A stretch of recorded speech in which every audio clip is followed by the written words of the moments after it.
இந்த ரெசிபி செய்கிறதுக்கு custard powder மட்டுமே வச்சுட்டு வீட்டில் இருக்கிற ஃப்ரூட்ஸ் வச்சு சூப்பரான ஒரு டெசர்ட் ரெசிபியாக செய்யலாம். வீடியோக்குள்ளே போகிறதுக்கு முன்னாடி நம்ம சேனல் நந்து பாப்பா கிச்சனை இப்போ தான் நீங்கள் முதல் முறையாக பார்க்குறீங்க அப்படின்னா மறக்காமல் சப்ஸ்கிரைப் பண்ணி வச்சுக்கோங்க. அப்போ தான் நான் அடுத்தடுத்து வீடியோ போடும்போது உங்களுக்கு உடனே நோட்டிஃபிகேஷனில் வரும். இப்போ இந்த ரெசிபி செய்கிறதுக்கு ஒரு பாத்திரம் எடுத்துக்கலாங்க. எடுத்துகிட்டு அதில் 1/2 லிட்டர் பால் எடுத்துக்கலாம். நான் இன்றைக்கி வந்துட்டு காய்ச்சி ஆற வச்ச பால் தான் எடுத்துருக்கிறேன்.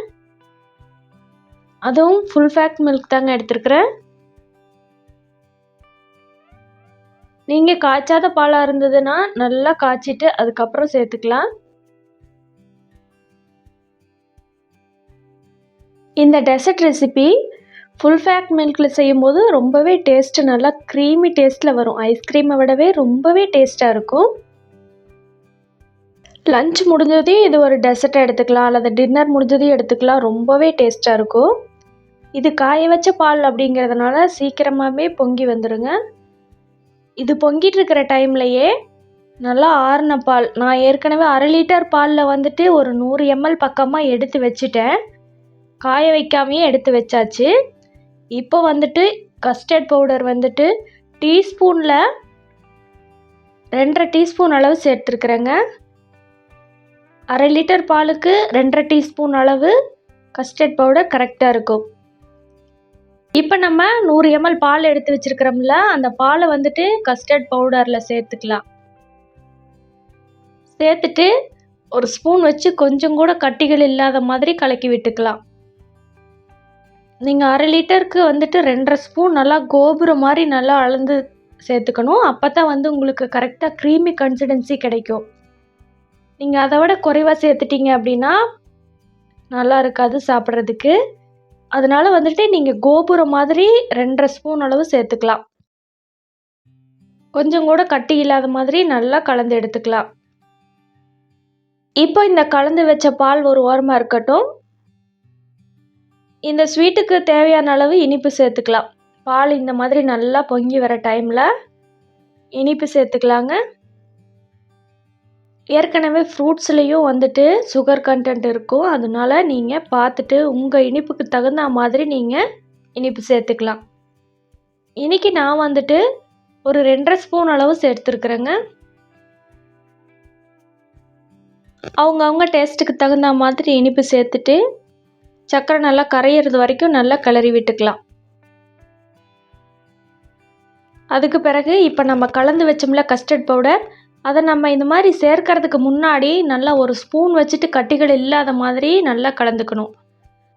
நீங்கள் ஸ்பூன் வச்சு கலக்காமல் அப்படியே டைரெக்டாக சேர்க்கக்கூடாது. ஏன்னா அந்த கஸ்டர்ட் பவுடர் வந்துட்டு கீழே அப்படியே தங்குற மாதிரி ஆயிரும். அதனால் நல்லா கலந்துட்டு இது போல் வந்துட்டு சேர்க்கும்போது நல்லா கிளறி விட்டுக்கணுங்க. இல்லைன்னா உடனே கட்டி பிடிக்க ஆரம்பிச்சிடும். இந்த கஸ்டர்ட் பவுடர் கலந்ததுக்கப்புறமா கொஞ்சமாக ஒரு 2 நிமிஷத்துலேயே நல்லா கெட்டியாக ஆரம்பிச்சிருங்க பால். ரொம்ப நேரம் நீங்கள் கொதிக்க வச்சிடக்கூடாது. ரொம்ப நேரம் கொதிக்க வச்சிட்டிங்க அப்படின்னா இந்த பால் வந்துட்டு பால் மாதிரி இருக்காது, களி மாதிரி ஆயிரும். அதனால் கரெக்டாக இது போல் ஒரு கொதி வந்ததுமே நீங்கள் இந்த ஸ்டேஜில் கரெக்டாக ஸ்டவ் ஆஃப் பண்ணிடணும். இந்த மாதிரி ஊற்றி பார்த்தீங்க அப்படின்னா பால் இந்த மாதிரி ஊற்ற வரணுங்க. இந்த ஸ்டேஜில் வந்து நீங்கள் ஸ்டவ் ஆஃப் பண்ணிடலாம். இதை விடவும் நீங்கள் அதிக நேரம் குக் பண்ணக்கூடாது. அப்படி குக் பண்ணிட்டீங்கன்னா உங்களுக்கு ஃப்ரூட் கஸ்டர்ட் வந்து களி மாதிரி தான் கிடைக்கும். இப்போ இதை கொஞ்சம் கூட கட்டிகள் இல்லாத மாதிரி நல்லா மிக்ஸ் பண்ணி விட்டுறலாங்க. மிக்ஸ் பண்ணி விட்டதுக்கப்புறமா இது நல்லா ஆறி வரணும்.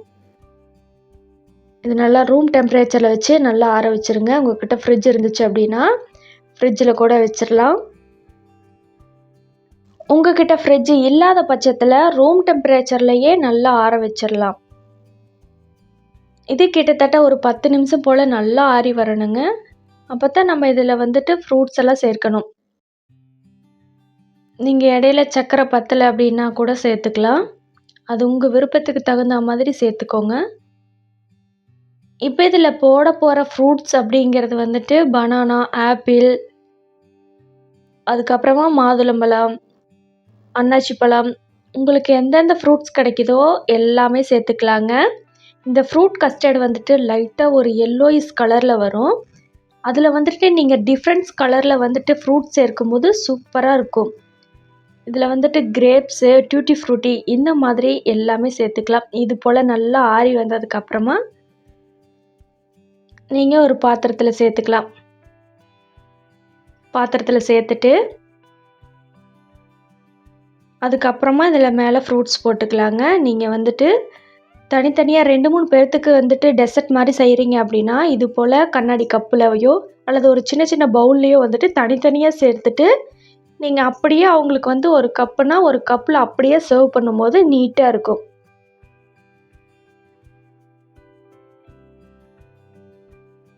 இது போல் எல்லா கஸ்டர்டும் ஆறுனதுக்கப்புறமா இது போல் சேர்த்துட்டு இப்போ நம்ம கட் பண்ணி வச்ச ஃப்ரூட்ஸ் எல்லாம் சேர்த்துக்கலாம்.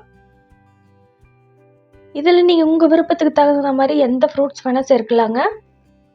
ஃப்ரூட்ஸை சேர்த்துட்டு நல்லா மிக்ஸ் பண்ணி விட்டுட்டு இது கிட்டத்தட்ட ஒரு 2 மணி நேரம் போல் ஃப்ரிட்ஜில் எடுத்து வச்சிடலாங்க. ஃப்ரிட்ஜில் எடுத்து வச்சிட்டிங்க அப்படின்னா ரொம்பவே டேஸ்ட்டாக இருக்கும்.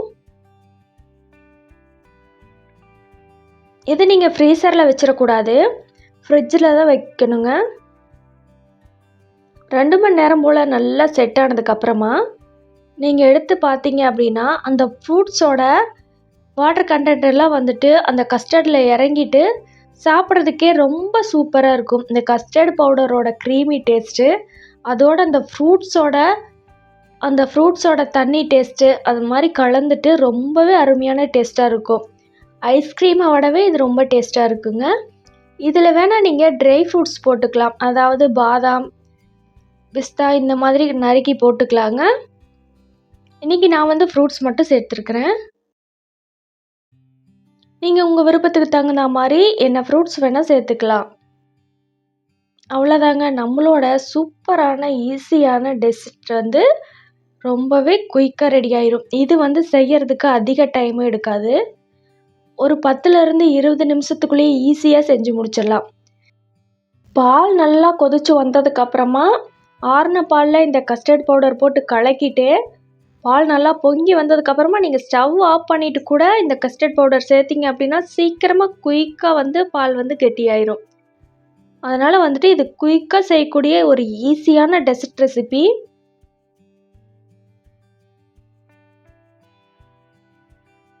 இதே போல் நீங்களும் வீட்டில் செஞ்சு பார்த்துட்டு எப்படி இருந்துச்சுன்னு சொல்லி மறக்காமல் கமெண்ட் பண்ணுங்கள். இதை நீங்கள் குழந்தைகளுக்கு ஈவினிங் ஸ்நாக்ஸாகவும் கொடுக்கலாம். நீங்கள் இப்போ தான் நம்ம சேனலை முதல் முறையாக பார்க்குறீங்க அப்படின்னா மறக்காமல் சப்ஸ்கிரைப் பண்ணிவிட்டு கூடவே இருக்கிற பெல் ஐக்கான் கிளிக் பண்ணிக்கோங்க. இந்த வீடியோக்கு ஒரு லைக் பண்ணிவிட்டு பக்கத்தில் இருக்கிற ஹைப் பட்டனையும் கிளிக் பண்ணிக்கோங்க.